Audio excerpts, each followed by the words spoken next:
Welcome back to the Politics with Paul podcast, your home for nonpartisan and non-ideological analysis of various political topics. I am your host, Paul Rader. Today, we're going to talk about a potential competitive third party.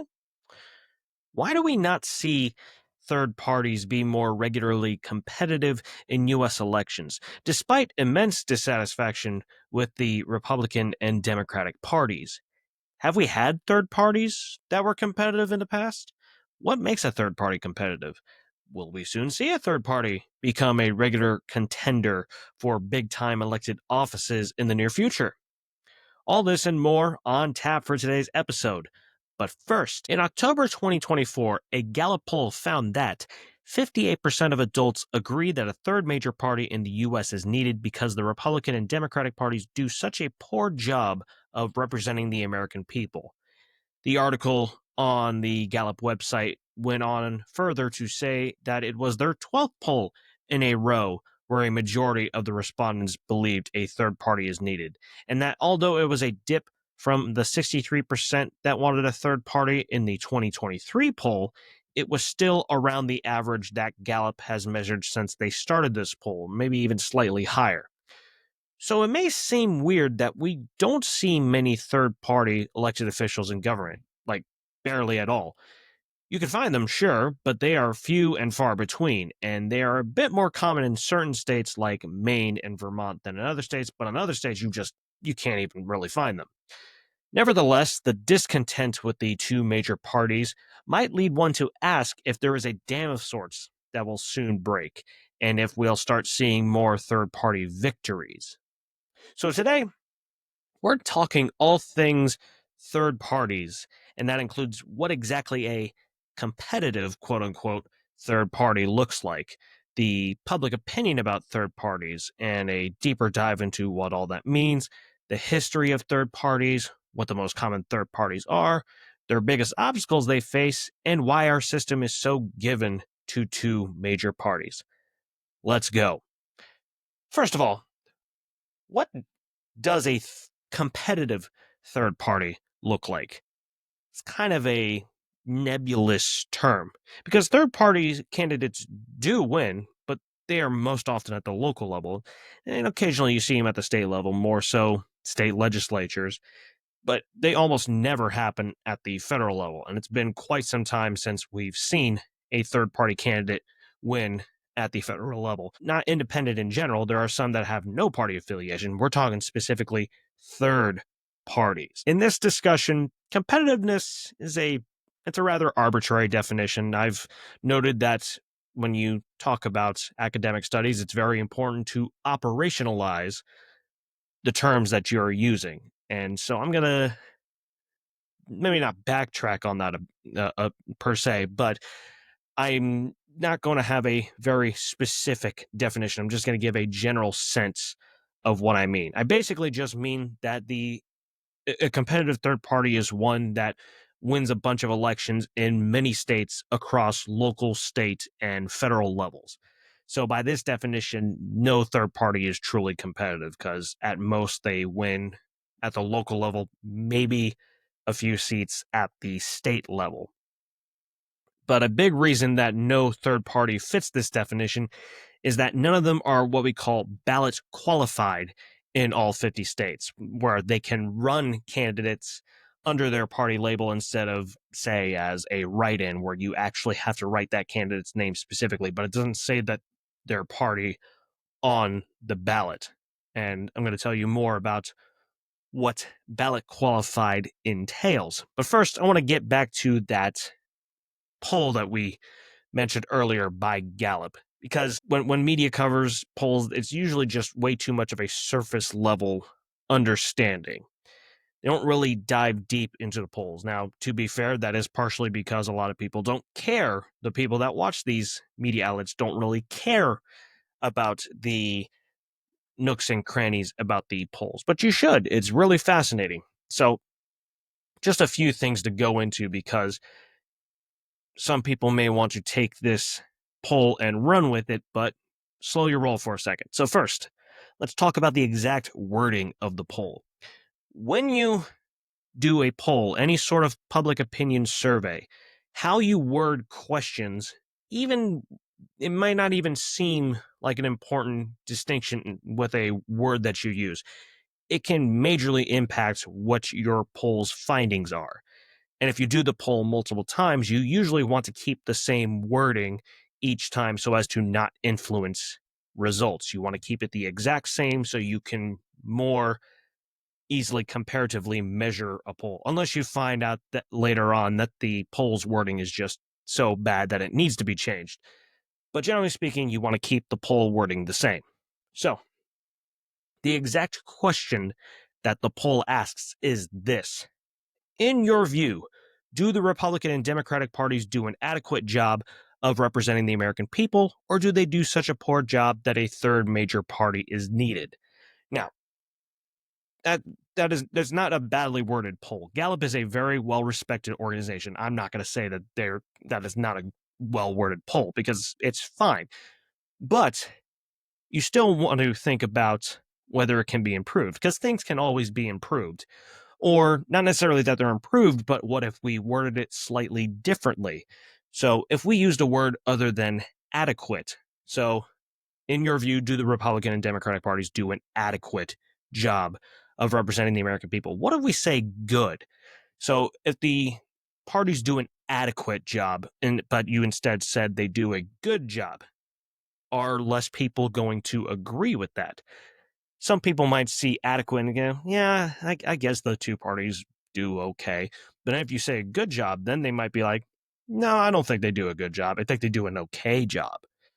So if you change that wording in the poll, would the results be any different?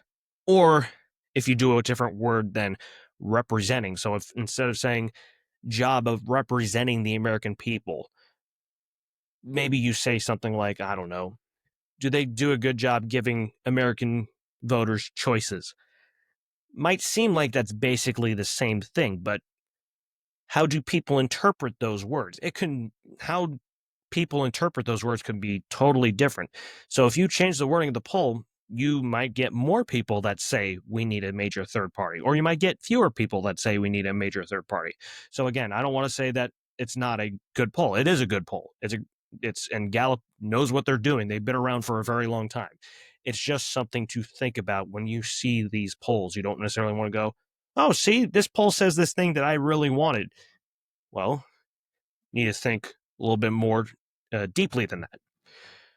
Another thing that you got to watch out for polls or watch out for in polls is what we call a social desirability bias. So sometimes respondents will give an answer that they think is more socially desirable because they fear some sort of reprisal, even if there's no potential for it. Like if Gallup is doing the poll, they're not going to get upset at you for whatever answer you give. They're trying to find out what people think.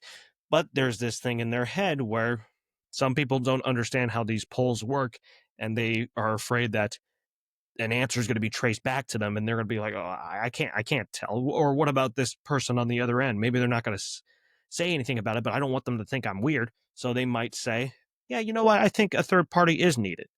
And this isn't not necessarily a whole lot of people doing this, but it is something to think about. So they might think it's more socially desirable to say that we need a third party, especially with how toxic and polarized the political climate has been lately. Another thing to look at with this poll is the breakdown by party. You always want to look at the breakdown by party just to see the difference in party affiliation and what they think. So, in that October 2024 poll about whether a third party was needed, support for having a third major party was 53% amongst Democrats, 48% amongst Republicans, and 69% amongst independents. Wait a minute. 69% of independents? That's it? Well, the fact that they're independent, one might think that all or nearly all of them would want a third party, but it's not even close to that. It's a large majority of the independents, and this poll in the past has had a large majority of independents say that a third major party is needed. But when people identify as independents, they have a whole bunch of different reasons for identifying as such. Independents are often treated monolithically when they're not a monolith. There's a lot of different reasons they have for calling themselves independent. Some of them might not actually be independent. They're just giving what they think is a socially desirable answer, going back to social desirability bias. So they're quote unquote Democrats or Republicans in independence clothing. Or they are middle of the road voters, like a lot of independents are thought of as, but they just flip back and forth between Democrats and Republicans. So they don't necessarily identify strongly with either party, or they may generally lean towards one party, but they still don't think of themselves as a Democrat or a Republican. Or they could just be accepting of the realities of a two-party system and just say, you know what, I'm just going to be independent, but there is no third party that's going to come up. Who knows? There's a bunch of different reasons for it. So if you think that it's odd that only 69% of independents would say that a third major party is needed, just take a step back and realize not everybody has the same idea of what being an independent is. So this just goes to show that there is a lot that the poll doesn't go into, which is not necessarily a problem. And it wasn't the aim of the poll necessarily to really dive into why these people say that a third major party is needed. But it does mean that you need to be careful taking too much from the poll, especially if you are somebody who does want a third major party to come into the fold. So a lot of independents seize on this poll, but there are some misunderstandings that they have about how much this poll actually benefits them. For example, this poll doesn't exactly ask why respondents want a third party. Yeah, generally that they think that the parties both do such a poor job of representing the American public, but why exactly do people think that? What exactly is the problem that these two parties, why are they not exactly representing? Just because they're too far to the left, too far to the right? You would assume that that's the case, yes, but it doesn't really fully go into specific reasons why people think they do such a poor job representing the American public. But even for people who do think that there needs to be a third major party, yeah, maybe there's agreement generally that there needs to be a third party, but people have varying reasons for wanting one. And what they want that third party to look like is going to differ. So if you're on Spotify or Apple or wherever, and you're not able to see the visual, I'm going to try to describe it as best as possible.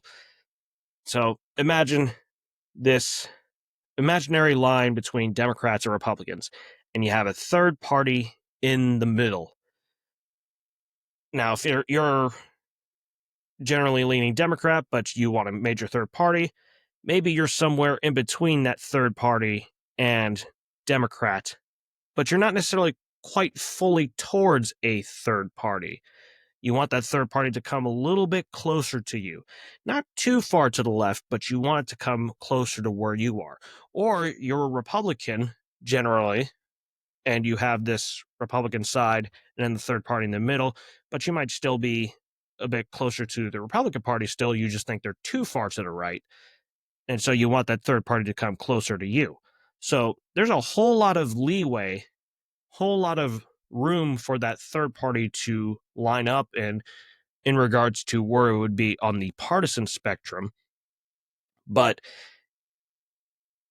how people want that third party, where on that imaginary line that people want that third party to be, could be very different amongst people.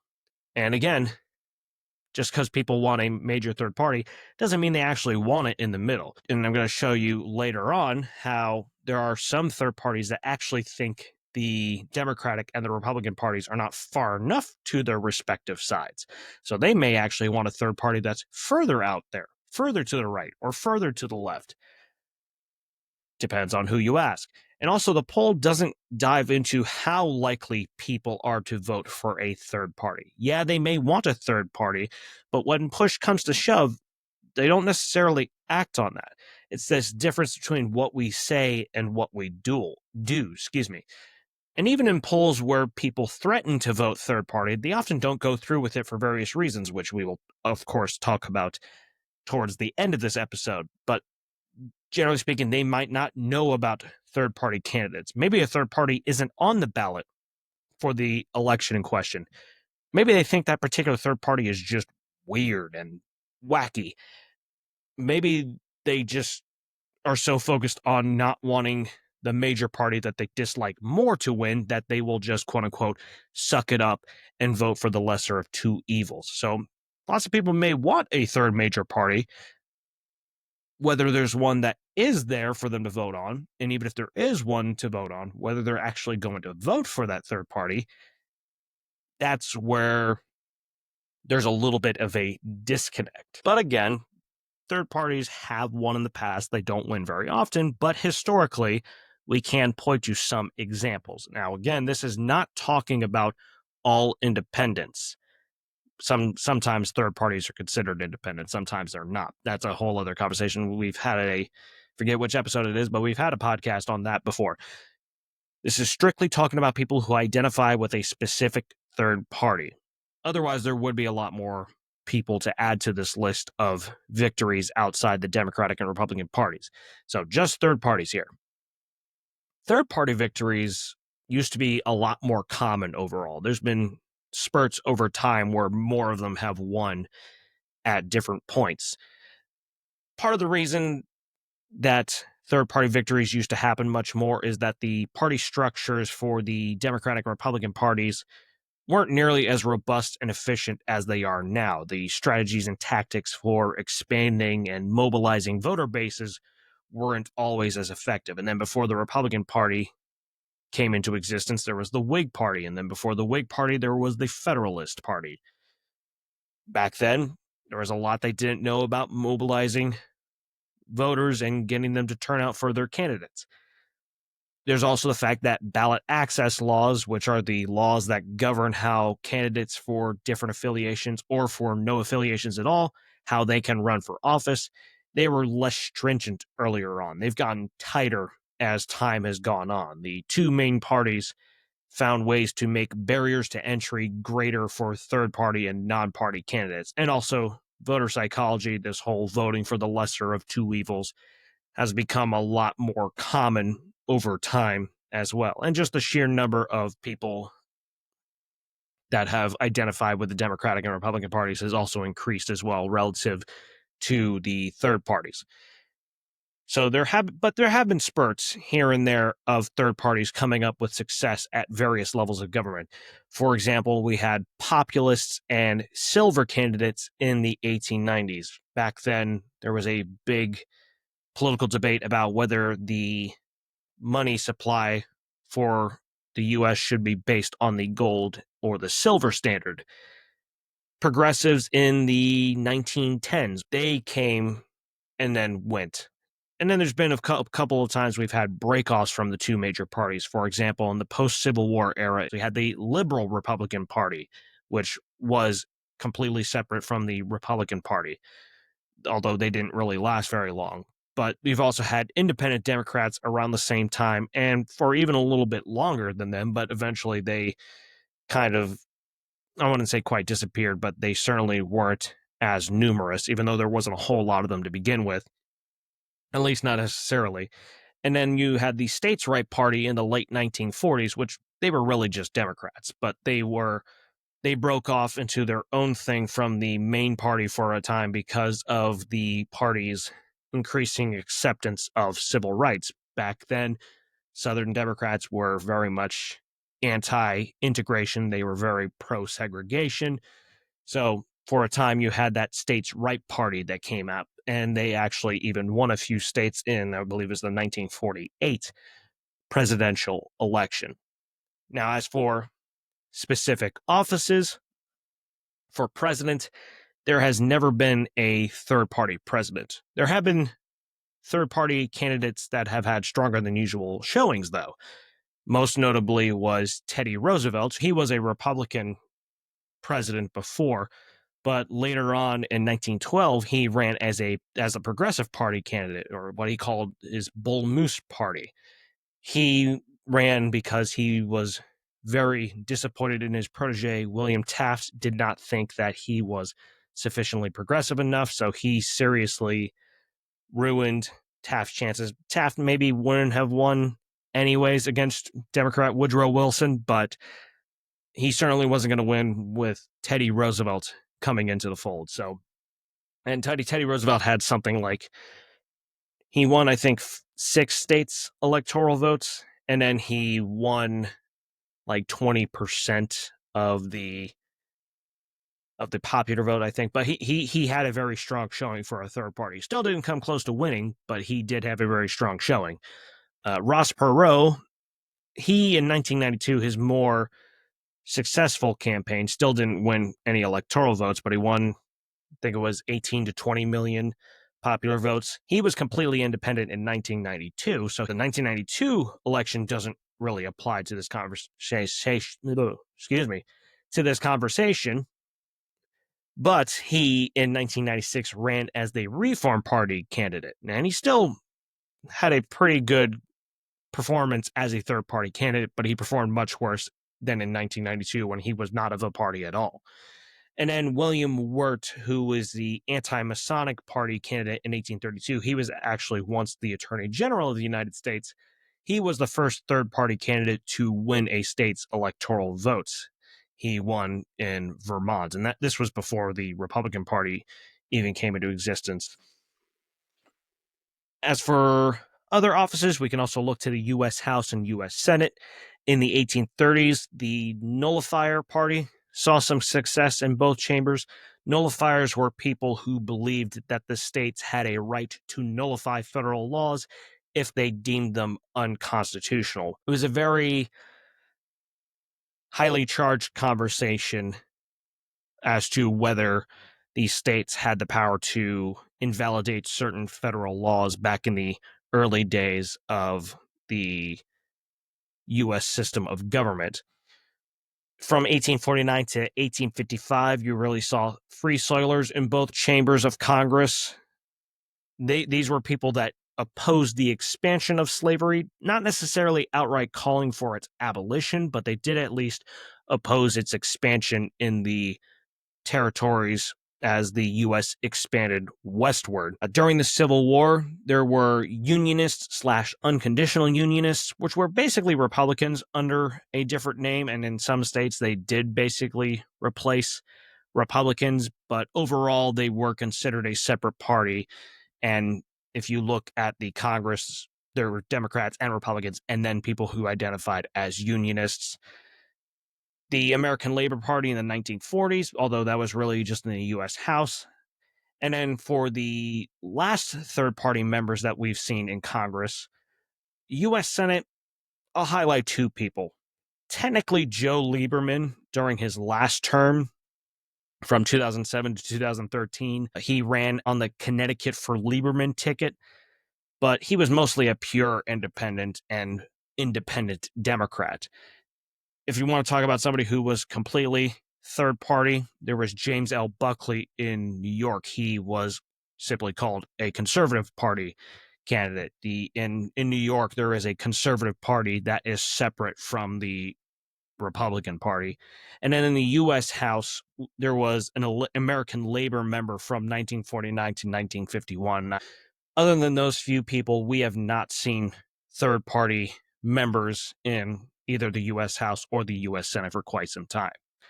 If we move on to state executives, third party victories, there's not many, but it occasionally happens.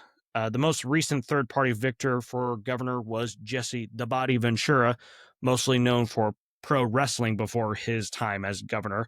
He won as a Reform Party candidate in 1998 as the governor for Minnesota. Other governors include Lowell Weicker Jr., who was a Connecticut Party candidate. He won in 1990. Orland Loomis won as a progressive in Wisconsin in 1942 for governor, but he died before taking office.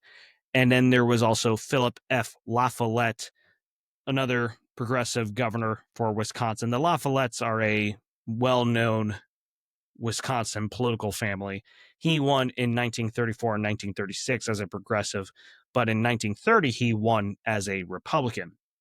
And there are a few other third-party winners for governor in other states as well. I'm just highlighting a few examples. I could not confirm other potential state executives that were third-party members, like, for example, attorneys general, but there's going to be a few examples. It would just take a little bit more diving in. I saw a few that supposedly were third party, but then I found another source that said that they were either Republican or Democrat. So I didn't want to put any of them on here. And then state legislatures, besides some local offices, this is really where third parties shine historically. Some state legislatures have had a relatively colorful third-party history, partly because there's more chances for them to win at the state legislative level than at the federal level. And they also need to garner much fewer votes than at the federal level because they're representing a lot fewer people. But some examples were in the Alaska State House. There were a few libertarians that won in the early 1980s. In the Vermont House, since 1990, we've had 2 to 7 Vermont's Progressive Party candidates win in every election since 1990, and sometimes even had 1 or 2 Vermont Progressive Party winners in the state Senate there. And then in Virginia, in both chambers, this is going much further back, but there was the Readjuster Party in 1881 and 1883. They won significant representation in that chamber, even won a majority of both chambers in 1881, which was highly impressive for a third party at any point in time. And that was in response to the high state debt that was incurred during the Civil War. That's really what brought the Readjuster Party into existence, but they flamed out pretty quickly. They kind of disappeared completely after those first few years of the 1880s. So, history shows that third-party candidates do win occasionally, but it happens I don't want to say almost never, but it happens only occasionally. So, why is that the case? Well, first of all, why parties exist in the first place. I've highlighted this book in a couple of previous episodes. This is Why Parties, A Second Look by John Aldrich. He really gives an in-depth look at the reasons, not only why parties exist in American politics, but why they have such strength. And he also does talk about why third parties really don't ever, if they do gain some level of strength, it is not for long. I mentioned the book in the 10th episode of this podcast. But first, we need to understand what exactly is a political party. So one way to define it is that a party is a group of people with similar views and preferences that band together to achieve certain goals. And there's plenty of incentives for people to join parties. Generally, it's much harder to achieve your goals if you don't have a coalition, especially when it comes to what we call pork barrel legislation, which are projects specific to a district or several districts. If you don't have a party, you have a lack of organization because there's too many competing interests. So you kind of need to band together. And the majority party, if there is one, usually can pass whatever bill they want. So it really behooves people to come together as part of a party. And also, parties, it's a lot easier to mobilize voters to turn out because voters that identify with either the Democratic or Republican Party usually turn out at much higher rates than independents do. And to some extent, third parties, but third party membership is also very low.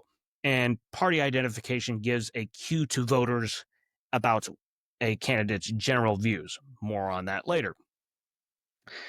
And also, ambitious politicians want to climb the ladder, and that really only happens through party affiliation. So structure will almost always beat out a lack of structure in political competitions. Organized interests perform much better than disorganized interests. So that's why we have parties, generally speaking, as a brief overview. But why don't we have more than 2 major political parties? Enter Duverger's law.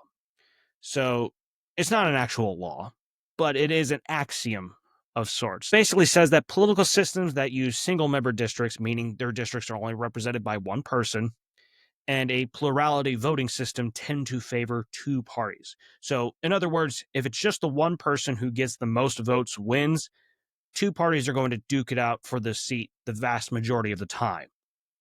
A third party might make a strong push at times, but at some point that party or another party will fade away as people conclude that they won't win at all if they split up too much.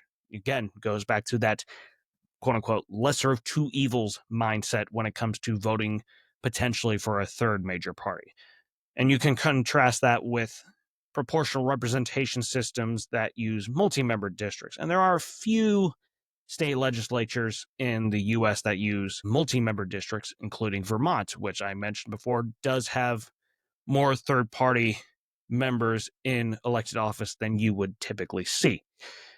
Some European countries use these proportional representation systems with multi-member districts, where multiple people can win a seat in a district based on how much of the vote the party wins, instead of being a winner-take-all scenario. But you don't get proportional representation in the US, even in those states that do use multi-member districts for a given office. They don't use proportional representation. But that being said, there are third parties that exist today. So who are these third parties and what is their membership? So states have their own rules for what third parties voters can register as and what candidates can run as.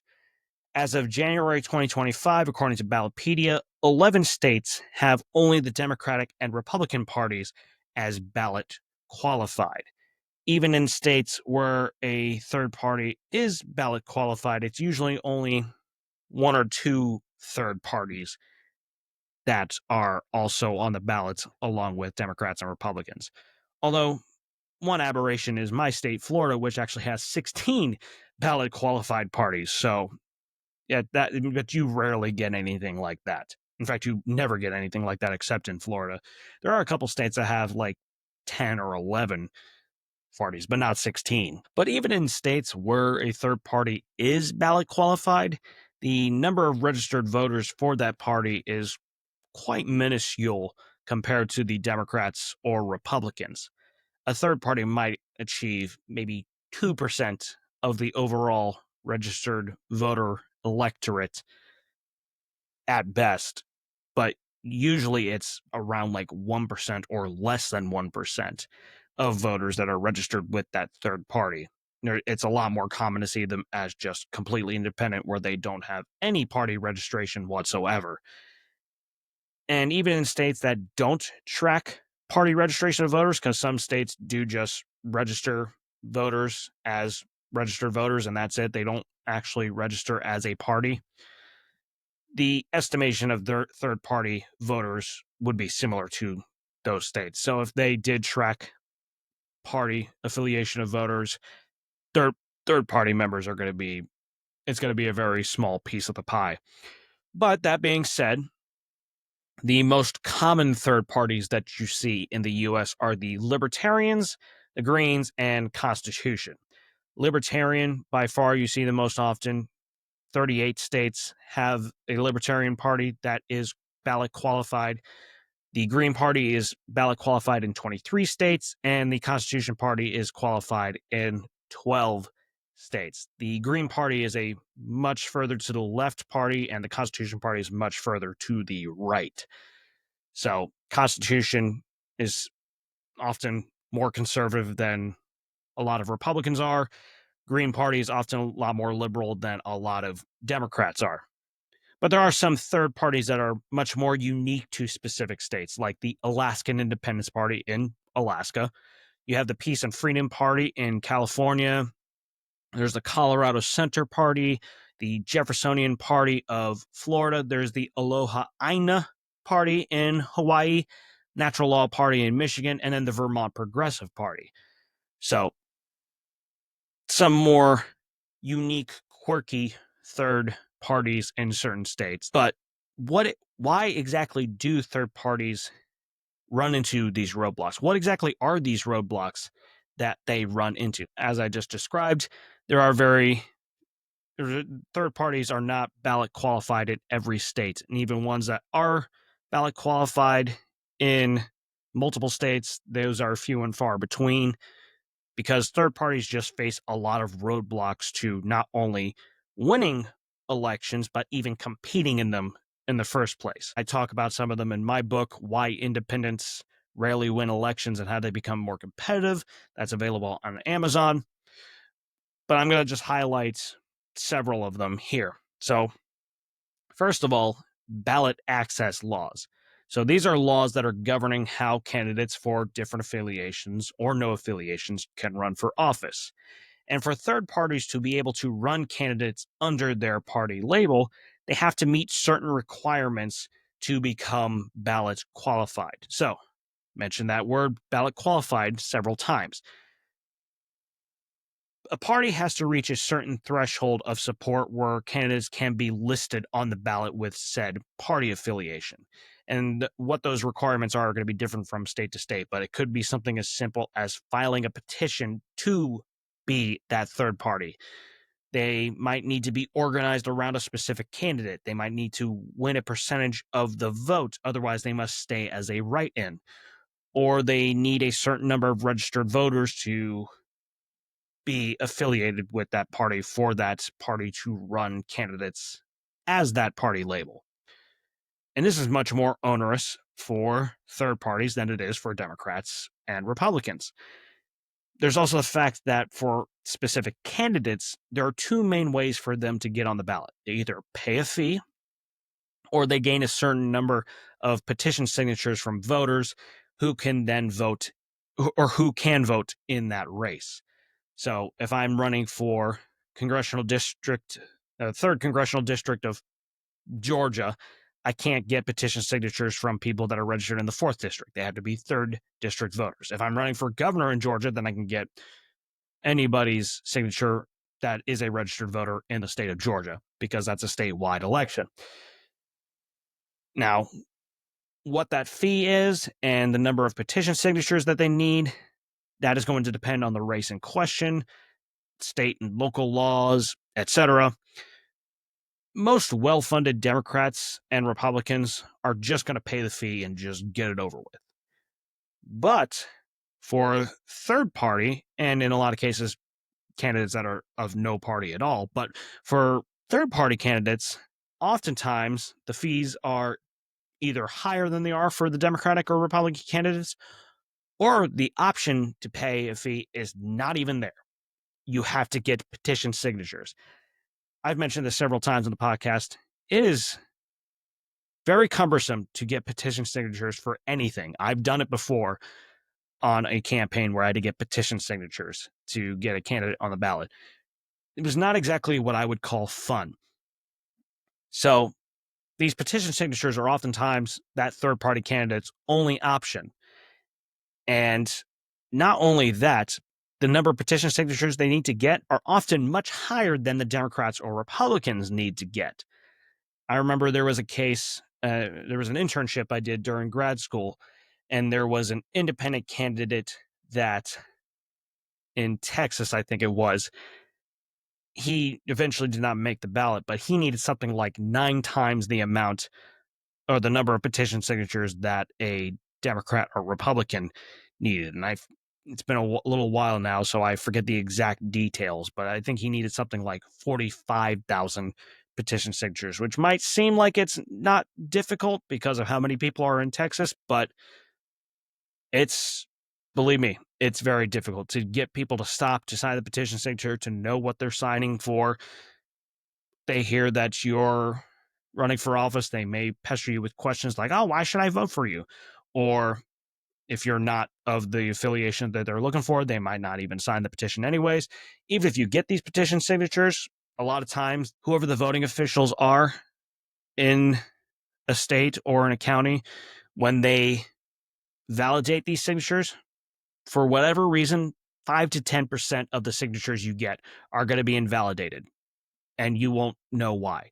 So you actually have to get more petition signatures than you would think you have to get. So if you had to get 45,000, you really want to get more like 50,000 to 55,000 to make sure that you have enough after some are invalidated. But in any case, it's very onerous to get these petition signatures. And for third-party candidates, it's often the only way. They can't pay a fee, and they usually have to get a lot more petition signatures than the Democrats or Republican candidates do. Another obstacle that third-party candidates face is that the party label inherently comes with some sort of prior perceptions, whether those are fair or not. Now, that's not unique to third-party candidates. Democrats and Republicans have that same.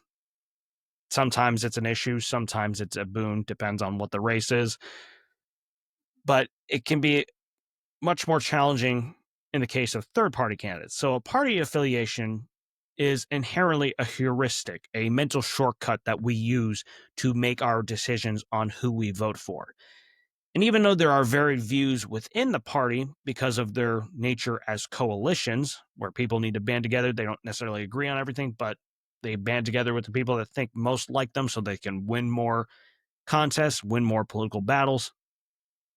There are still generally some accurate or inaccurate existing beliefs about them. Sometimes you'll find party members within each of those parties that are are they sort of buck the trend a little bit of the rest of their party, but generally speaking, you have some prior perceptions of the party that at least make sense.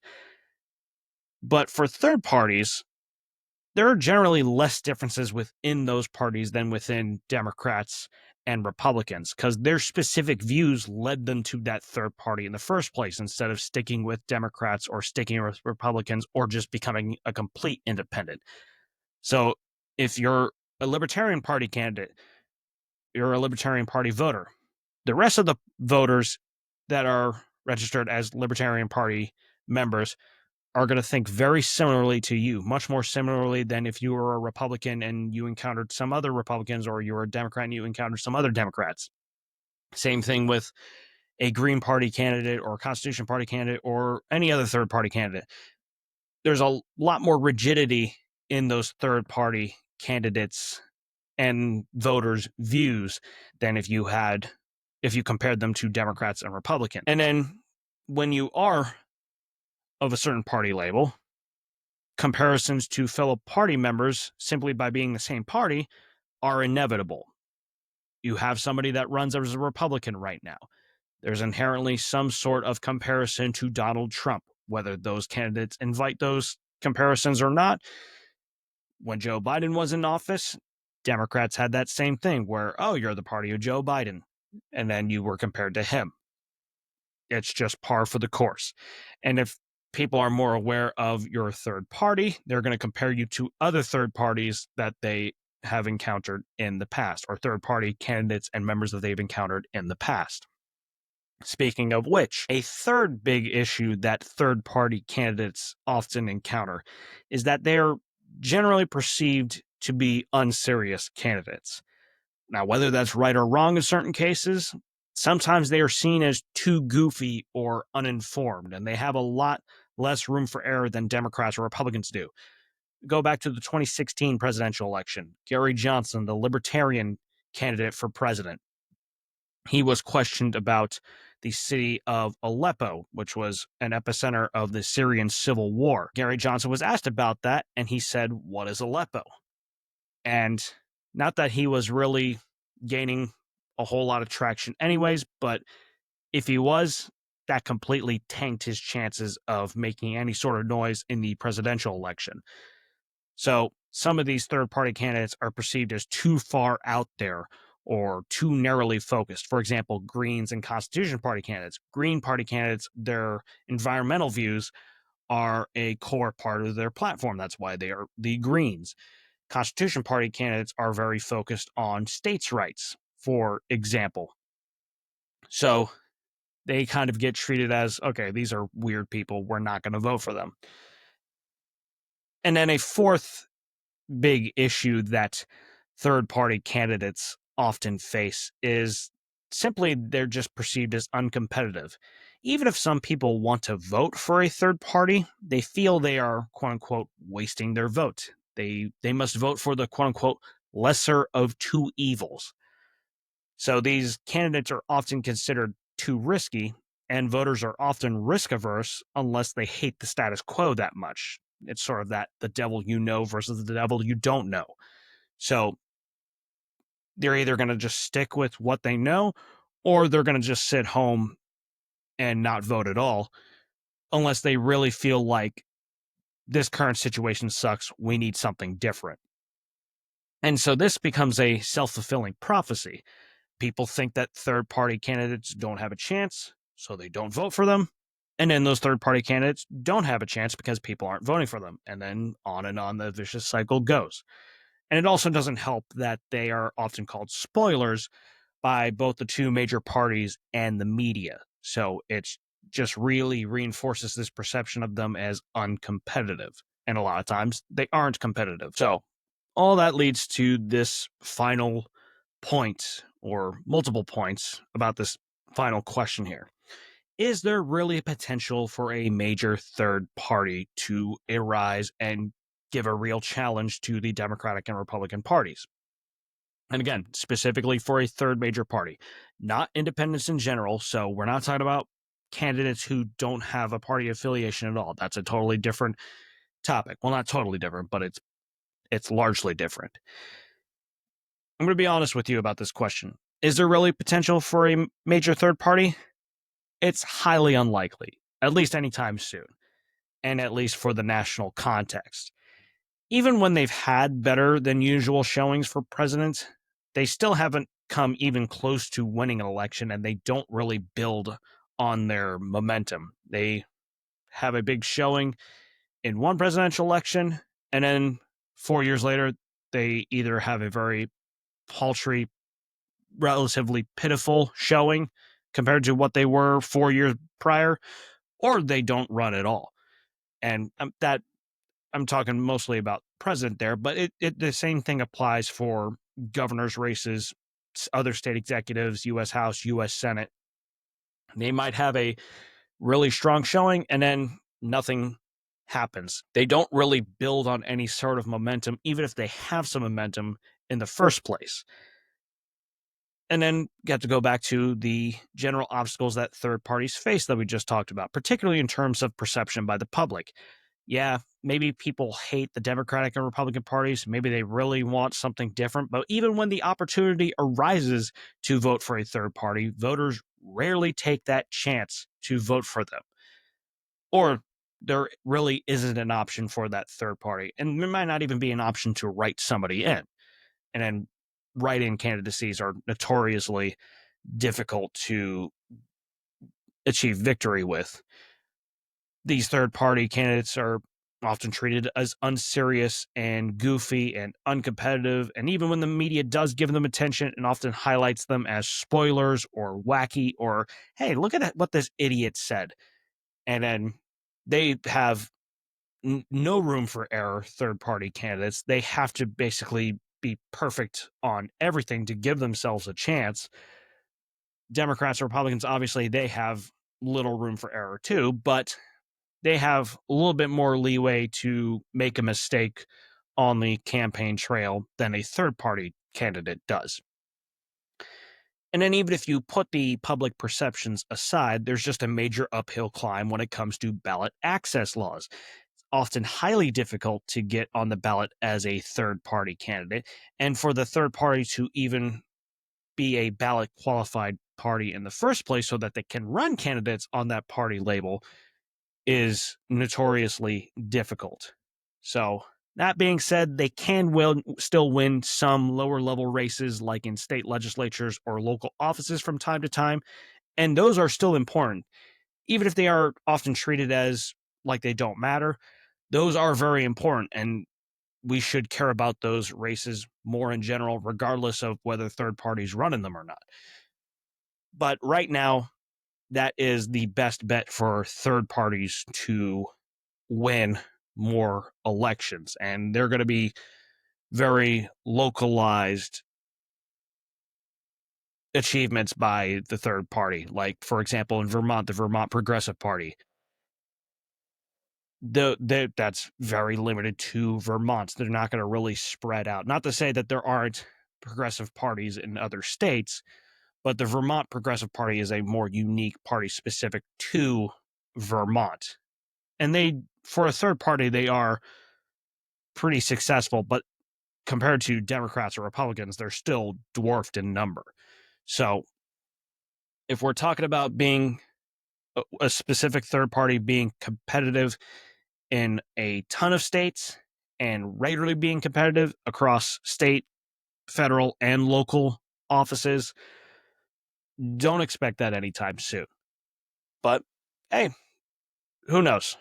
Maybe something crazy will happen in the next 5, 10, 15, 20 years, and maybe a third party will be more regularly competitive against the Democratic and Republican candidates. But history and current events dictate that that's probably not going to happen anytime soon. So, but anyways, that's going to do it for today's episode of the Politics with Paul podcast. As always, thank you so much for listening and watching.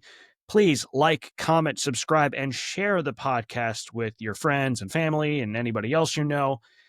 My links in the show notes below for Facebook, LinkedIn, my book, Why Independents Rarely Win Elections and How They Could Become More Competitive. Very relevant to this topic in particular. And some of the information I pulled was from that book. My 5-day educational email course about how we can more effectively depolarize our political climate here in America. My Matchmaker FM profile, if you want to potentially be a guest on this podcast or have me as a guest on your podcast. And there's a couple other things, but other than that, that's it. So, as always, thank you so much for listening. And until next time, take care.